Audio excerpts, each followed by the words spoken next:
எல்லாருமே வந்து சேஃபா குளிங்க. டைம் முடிய போகுது, கொஞ்சம் குயிக்கா வாங்கப்பா. மெரினானா நிறைய பேருக்கு நிறைய விஷயம் ஞாபகம் வரும். ஆனா இப்போ ஸ்விம்மிங் பூலும் ஞாபகம் வரும். ஏன்னு பார்க்கலாமா?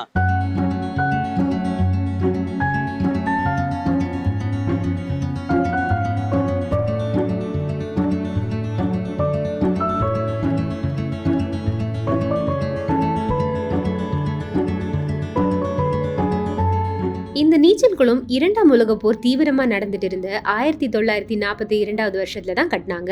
இந்தியா சுதந்திரம் அடைஞ்ச 1947க்கு அப்புறம் சென்னை மாநகராட்சி கட்டுப்பாட்டுக்குள்ள வந்துச்சு இந்த நீச்சல் குளம். கடந்த 10 வருஷமா பராமரிப்பே இல்லாம இருந்த இந்த ஸ்விம்மிங் பூலை நம்ம திராவிட மாடல் அரசு புதுப்பிச்சு நம்ம துணை முதலமைச்சர் உதயநிதி ஸ்டாலின் திறந்து வச்சிருக்காரு. புதுப்பிக்கப்பட்ட இந்த நீச்சல் குளத்துல ஆண்கள் பெண்கள் உடை மாற்றுவதற்கு தனி அறைகள், வாகன நிறுத்துமிடம், கழிப்பறைகள், குடிநீர் வசதி எல்லாம் ஏற்பாடு செஞ்சிருக்காங்க.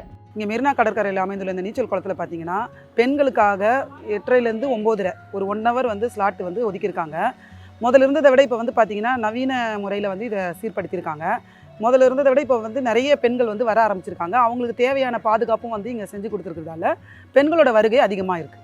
இது போக நடைபாதையை சீரமைச்சு புதுசா கற்கள் பதிச்சு சுத்தி சுவரெல்லாம் பெயிண்ட் அடிச்சு வர்றவங்க உட்கார்ற இடத்துல மேற்கூரை அமைச்சு லைட்டு போட்டு சூப்பரா வச்சிருக்காங்க.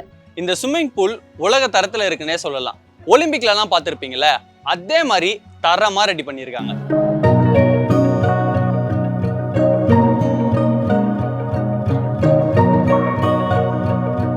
துணை முதலமைச்சர் உதயநிதி ஸ்டாலின் கிட்ட விளையாட்டு தர போனதிலிருந்து விளையாட்டு தலைநகரமா தமிழ்நாட்டை உயர்த்த chess olympiad, Khelo India, F4 car race, இப்படி பல இன்டர்நேஷனல் விளையாட்டுகளை தமிழ்நாட்டில் நடத்தினாரு. நீங்க வேணா பாருங்க, இன்னும் கொஞ்ச நாள்ல நேஷனல், இன்டர்நேஷனல், ஒலிம்பிக் நீச்சல் போட்டியில நம்ம பசங்க ரொம்ப பேர் கலந்துக்குவாங்க. உங்களை போலயும் என்ன போலயும் சாதாரண சாமானிய இந்த ஸ்விம்மிங் பூலை யூஸ் பண்ணி ஈஸியா பயன்பெறலாம்.